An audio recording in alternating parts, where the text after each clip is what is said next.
saying there? He's saying that the devil believes in the real presence in the Blessed Sacrament. The devil obviously believes in God. The devil obviously believes in the Incarnation. The devil obviously believes in the Trinity. He hates it all. He's rebelling against it all, but he is not an agnostic. He's not an atheist. And this sort of rather warped logic, that's just an example to give you the sort of thing that Baudelaire was writing about in his poetry.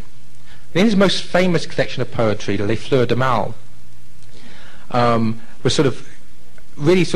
Baudelaire's aware that he's committing mortal sin, and he's both disgusted with himself and yet cannot seem to bring himself to stop doing it. And someone said, a critic said, that after Les Fleurs de Mal there's only two things left for Charles Baudelaire: the foot of the cross or the end of a revolver, i.e. penance and conversion or suicide. Baudelaire, pleased to say, on his deathbed became a Catholic, was received into the church. Paul Verlaine became a Catholic, living a very decadent life before that, became a Catholic, and wrote some wonderful religious verse in a volume called Sagesse, for instance, wisdom. And again, but still continued to struggle with alcoholism, still lived a rather dissolute and desolate life, and died in garret poverty in Paris, but maintained and retained his faith. And then Joris Karl Huysmans, the novelist, became very, very influential with the publication of his first novel, A Rebeu, which was translates basically as Against the Grain or Against Nature. And this novel was satanic's not too strong a word. The hero of the novel just wants to experience everything. There are no limits. And so the novel goes through all this. And at the end of the novel, when he's done everything to just gratify his desires, at the end of the novel he is suffering from ennui, from boredom, from desolation and desperation, and begins to realize that it doesn't matter how much he lives a life of debauchery and self-gratification, his life is empty. There's no joy. Ultimately, there's not even any pleasure, because the pleasures he seeks are just transitory. They come, they're gone, and then he's back to his desperate situation. And in the second novel, it's a series. Second novel is called Là-bas, Down There.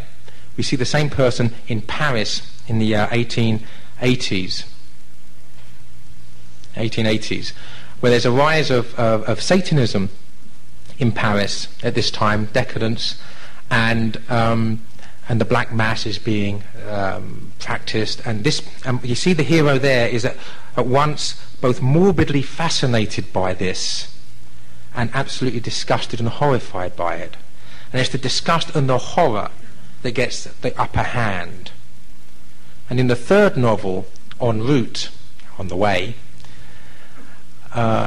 we see that the conversion of this central character to Catholicism. And Joris Karl Huysmans spends the last years of his life in a monastery. So you have this dark side, but the dark side, it's the decadent path to Christ. It's a paradox. It's the Mary Magdalene road, if you like. It's not necessarily the road that we should be encouraging everybody to take, but where people are there is a need of salvation as the people living the virtuous lives of Newman or Hopkins. Now, Baudelaire, Verlaine, and Huysmans were very, very influential upon Oscar Wilde. And Oscar Wilde, somewhat perversely, and this surely has to be perverse, on his honeymoon, after getting married in Paris, what does he do?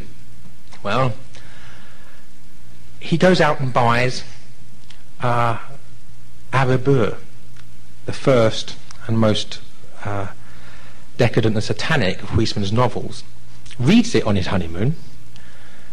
It's bizarre. That's the best thing you can find to do on your honeymoon. There's something wrong with you, that's all I can say. And he reads it, and he becomes completely fascinated by this book and doesn't escape from it. So that over 10 years later, when he writes his own novel, The Picture of Dorian Gray, he says that Dorian Gray had been poisoned by a book. And this was Wilde's own reference to his own being poisoned by this book.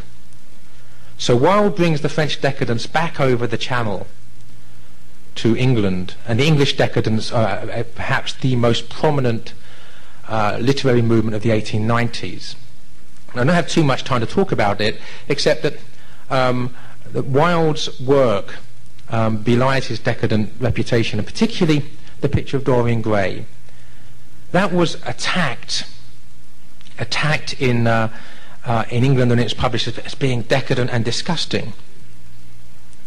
And what it actually is about a man who, a friend of his paints his portrait, and the portrait is beautiful, and Dorian Gray realizes he's going to get old, and the painting is going to stay young, and the painting, he realizes, is going to mock him as he gets older and as he ages. And he says, he throws his face down and says, and Wilde says, whether it's a wish or a prayer, so Wilde's making it clear, if only the portrait could grow old and I could stay young. And the prayer is answered. Now, it's in keeping with the decadent sort of warped way of thinking. Was the prayer answered by Satan? Or was it answered by God? Was it answered by both? These are the sort of questions that you're sort of led to ask. But basically, his prayer is answered. He lives a life of debauchery, culminating ultimately in causing the suicide of a girl that was in love with him, and ultimately he murders the artist of the painting.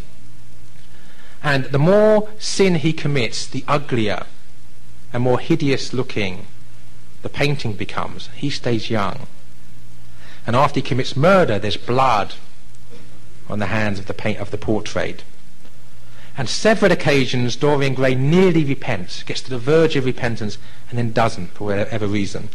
And in the end he says, the only way I can be rid of this foul painting is to destroy the painting. When I destroy the painting, I'll be free to then live a life of debauchery without this thing reminding him of his soul life, if you like. It's the portrait of his soul, and Wilde uses those terms. And when he goes up, he goes to stab the painting, and they hear a scream, and when they break into the room, they see a beautiful portrait and an ugly, deformed man dead on the floor. So of course the moral is that when you try to kill your conscience, you kill yourself. And this is very much what the decadents were about, and they were shocked by the realism, but it's very, very moralistic. Wilde describes his homosexuality. He went through a homosexual phase, as some of you may know, when he went to prison, as his pathology, as his sickness. And when he came out of prison, he wanted to enter a monastery. And when he died 3 years later, a very young man, still only 46 years old, he was received into the Catholic Church on his deathbed. Now the other decadents, English decadents, Lionel Johnson, Aubrey Beardsley, John Gray, who was supposed to be at least the physical model for Dorian Gray, and Ernest Dowson, these key English decadent writers, poets, and Aubrey Beardsley, an artist, all became Catholics. Most of them died young, but they all became Catholics. John Gray, who was the only one of that group that didn't die young, became a priest and was a parish priest in Edinburgh, in Scotland, until he died, I think, in the 1930s. So we see this light path to Christ, the path of sanctity, if you like, and then this dark path to Christ, the path of sin. Of course, even those taking the path of sanctity are sinners, so we mustn't be pharisaical or judgmental. But this dark path and this light path. Okay, and then there was a wonderful poet around in the 1890s that doesn't really fit easily into either camp, the dark or the light. And that's the poet Francis Thompson. Now, he was a wonderful poet, but a bit of a very weak character. For instance, both his parents were converts to the Catholic faith. They were received into the church in the sort of afterglow of Newman's reception. And when Newman was tipped to be the next Archbishop of Canterbury, he was seen as a giant figure. When he becomes a Catholic, all of a sudden, Catholicism becomes respectable, intellectually, as well as spiritually. And this whole Catholic literary revival really starts getting going on the figure, or the figurehead of Newman himself. So Thompson's parents were two of these converts. So Thompson's a cradle Catholic, and he tries to train for the priesthood and fails, drops out of seminary. Then he tries to train to be a doctor, a physician, and fails and drops out. He wants to get in the army, and he's rejected because of his health. And he ends up living a life of poverty, homeless poverty on the streets of London, befriended by prostitutes, again, living this sort of life. Yet there's not a hint of decadence in any of his poetry. His poetry is full of the love of Christ. And his most famous poem, some of you may know, is The Hound of Heaven. Basically it's about a man trying to escape Christ throughout his life, and he runs everywhere, inside his head, everywhere in the world, into one sin after another, trying to escape Christ, but Christ is just walking up behind him. It doesn't matter how fast he runs, Christ is still walking up behind him. The Hound of Heaven is Christ. He's hounded by heaven. And eventually he's saved from opium addiction and goes into a monastery in England and writes some of his best poetry there. And then we move into the 20th century, and this is where, with about 10 minutes left, I start sounding like a horse racing commentator. I have 20 minutes. Okay. You're saved. Except for those of you that are fed up already, that are going, oh no, another extra 10 minutes.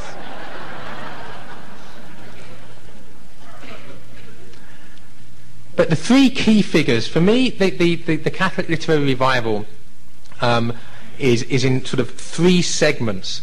The first third, from 1845 to 1890, when he died, is the era of Newman.